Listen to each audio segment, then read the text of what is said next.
I think the second thing to understand is that we're not going to turn the fleet of 12 million vehicles in South Africa into electric vehicles overnight.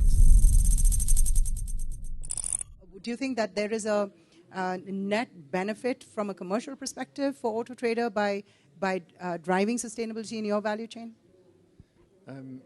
Thank you, first of all, for having me here. But I think first of all, the answer is yes. There is a net benefit, and I think there's a responsibility on AutoTrader, being the market leader, being who we are, because we're the custodian of the car buying consumer, and being the custodian of the car buying consumer, anything we say in the market gets listened to. We just did a brand study not so long ago, and AutoTrader has the most trust out of all automotive brands in South Africa. So consumers trust us, and the reason they trust us is because we're independent. We're not shackled to a particular car brand or a particular bank or a particular financial institution. We're totally independent, and I think that's what creates the trust. So being that custodian of the consumer, I think brings that responsibility on us to use our platform in a sustainable way. How are we using our platform in a sustainable way? By promoting electric vehicles. So we took it on ourselves to begin the journey to sustainability by using our platform to promote electric vehicles. I probably was one of the first people within our industry to get myself into an electric vehicle, to experience it, and to understand what it's like to live with one. How does load shedding impact driving an electric vehicle? What are the downfalls? What are the pitfalls? What are the benefits? So I think AutoTrader is well positioned to promote electric vehicles, promote sustainability through our transparent reviews on cars, but we go further than that.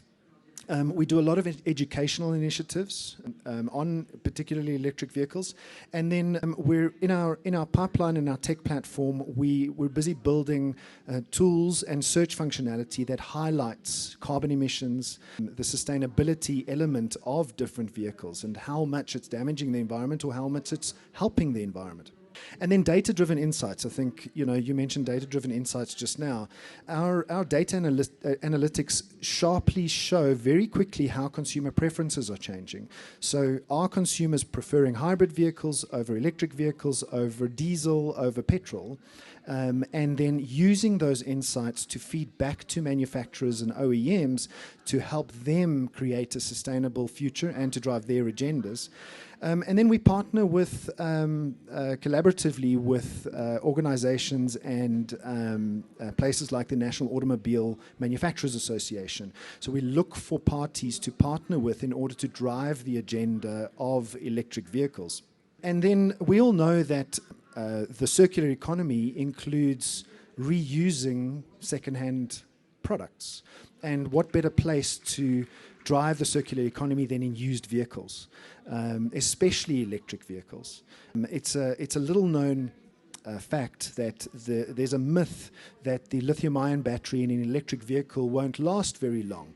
And we've discovered that the lithium-ion battery inside an electric vehicle will actually outlast a petrol engine in an ICE vehicle today, doing maybe 600,000-700,000 kilometers.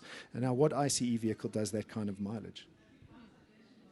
And if I may use your data brain over there, because just recently you may have heard at Naspers we committed to going down to scope on our scope 1, which is a use of fossil fuels in our operations, which was all our cars.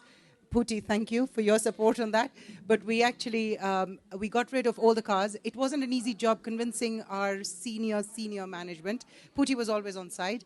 But it was because of the one question that everybody had. In South Africa, where 95%, and George, you helped me with that, I know, and it'd be great if you enlighten everybody on it. In South Africa, where 95% of the grid is powered by coal, what's the point of running an electric vehicle? There's a very, very simple point. There's two, actually. The first is an electric vehicle has approximately 10% of the moving parts of an ICE vehicle. There are about 2,000 moving parts in an ICE vehicle, about 200 in an electric car. So an electric car will outlive an ICE vehicle. So the circular economy exists in that. The second thing is an electric vehicle only charges, and if Pooty's got her electric vehicle, she'll know this, but an electric vehicle only charges for approximately 2 hours a day, and you charge it in your garage. And in my world, if I get home and I plug my car in at, say, 6 or 7 at night, even if there's 4 hours of load shedding, my car will be charged by the next morning, because you don't drive an electric vehicle from full to empty every single day, just like you don't drive an ICE vehicle from full to empty every day. So you use maybe 20% to 30% of the battery.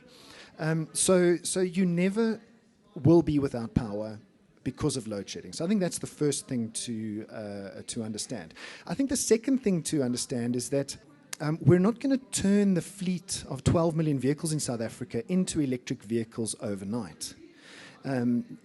It's true that if all 12 million of those vehicles were electric tomorrow, our grid wouldn't sustain it. How long will it take? We sell approximately 300,000 new vehicles into the market every single year. If we make a commitment that a vast proportion of those vehicles are electric at a certain date, you could see that it'll probably take a decade, maybe 2, maybe 3, before all the vehicles in the car park are electric. And in that time period, in 3 or 4 decades, what plans could we make to upgrade the grid? So it's not that the grid is a problem, it's that our future plans are the problem.